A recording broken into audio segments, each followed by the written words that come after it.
Evening, guys. Yeah, I've been pretty busy with some of my videos.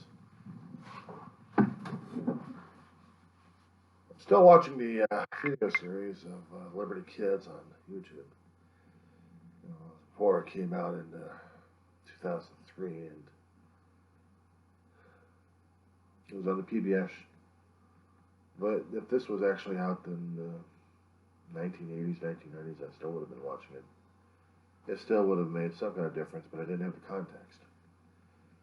It helps when you have context of history and also political science to really understand the struggles that our country, the United States of America, had made, and all the sacrifices that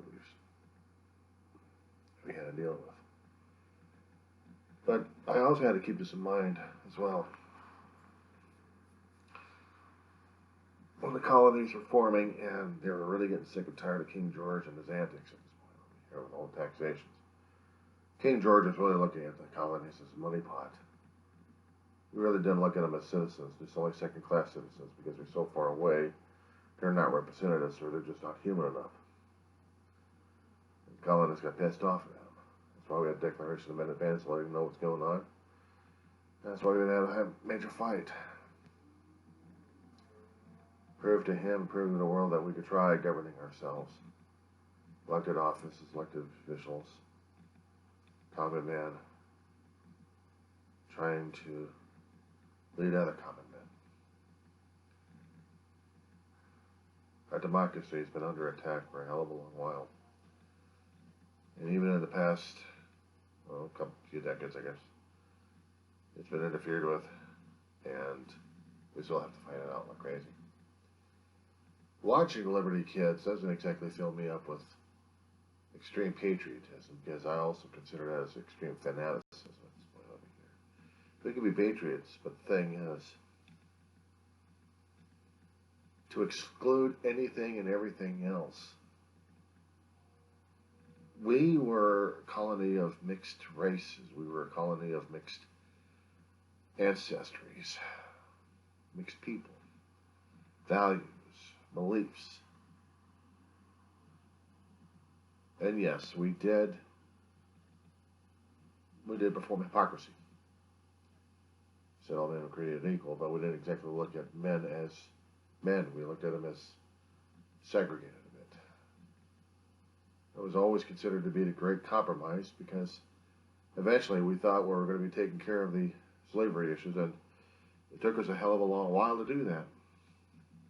But we had the implementation in the system there to make it happen, to get rid of slavery, and we're still working on the civil rights issues for everybody. It's not that easy. We're a country in progress, or we're supposed to be a country in progress. We are not supposed to be a complete country. We're an evolving country. Sometimes we're afraid of what we're evolving into, especially with the political environment that had been brewing for decades, apparently, to a point where we're so divided at this point over here. We might as well be the British and Tory, the Tories and colonists at this point. We might as well be that way. Tories were British citizens, so evolved with the king, patriotic, and brainwashed. I did say the word brainwashed. My ancestors weren't so brainwashed. My ancestors were pissed off. We're pissed off Americans, we're pissed off people, and we value our freedoms and our civil liberties and everything else we wanted. We fought hard for it.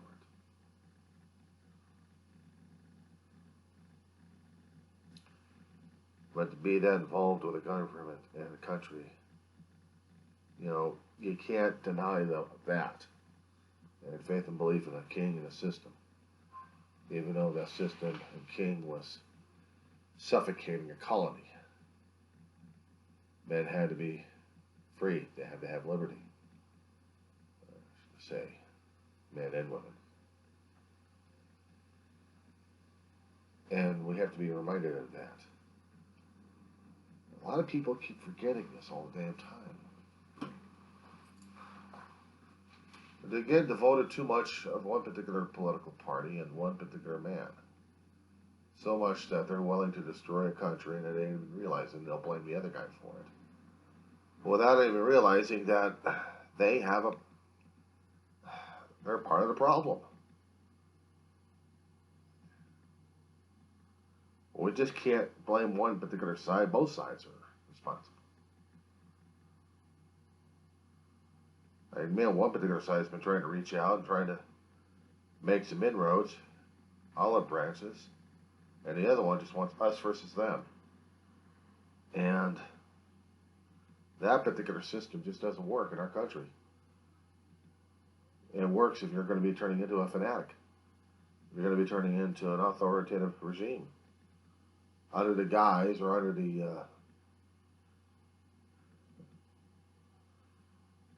under the shell game called democracy. And with all these innuendos happening and flying out left and right, all this last minute dirt flying,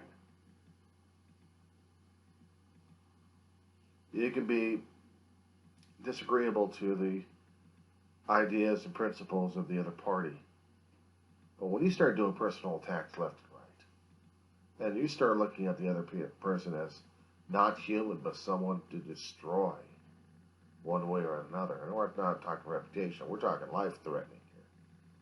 We're talking maiming, injuring, destroying families, actually destroying lives. And it turns you into a dreaded enemy. It turns you into a dreaded monster that you're failing to see in the mirror. And for those who are trying to tell the other side that, get thrashed left and right just by even mentioning it.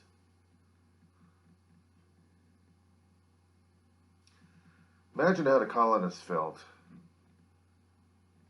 300 years ago, trying to get the colonies established, borders, borders with their states, dealing with the Indians, dealing with the French.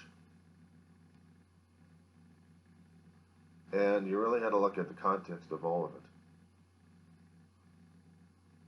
When I study more and more about the history in different aspects, it gives me different flavors, different aspects of how the new world was changing into something else.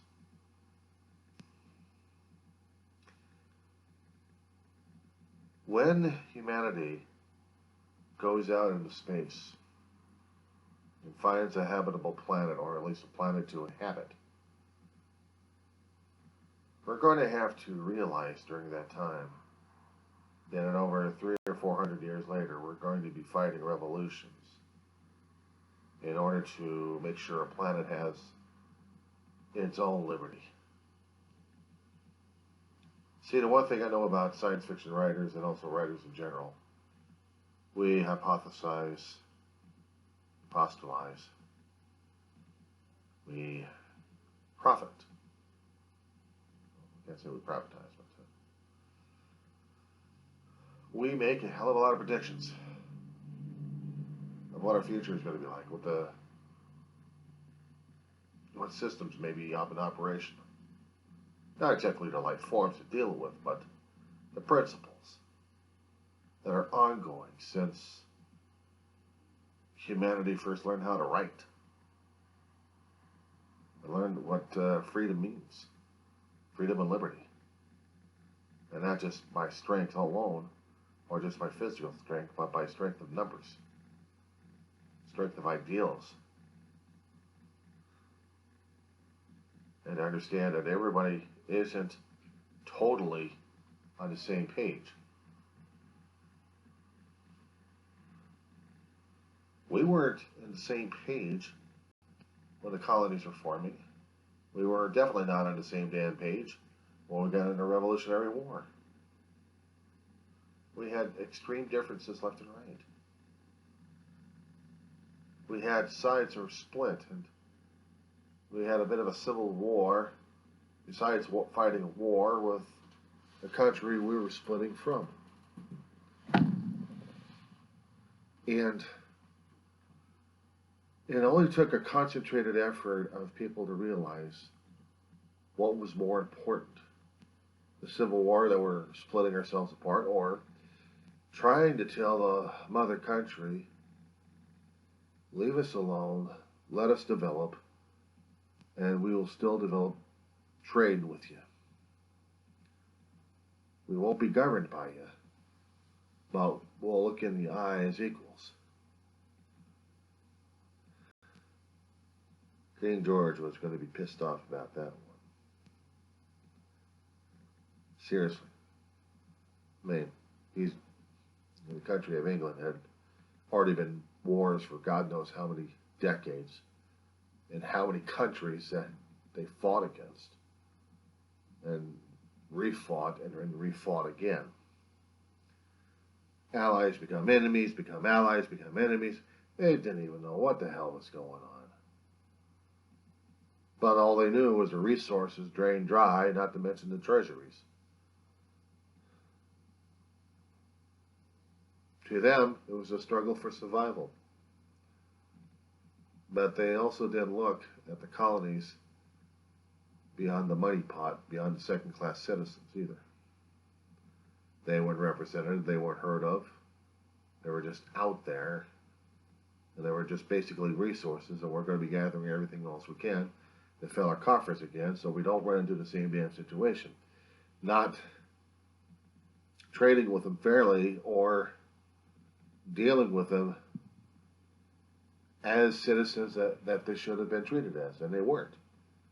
The second-class citizens. Well, second-class citizens got pissed off about it. That's why we had the war. Not too many people keep reevaluating and examining these kind of ideas. We have all these wonderful documents from the Revolutionary War, before and afterwards, of what our country was supposed to be, and a lot of different opinions and a lot of different interpretations. What it is right now is what we have to keep making it. Do we make it into something easier for us to deal with? Or are we going to be making it the most pain in the ass country to deal with? Pain in the ass to its own citizens, and pain in the ass to the world. And again, we all have to be responsible, accountable, transparent. It's a pain in the ass. It's a bitch, I know. But if we can be this way, maybe we can do our ancestors a bit proud. So, that's my thoughts for tonight.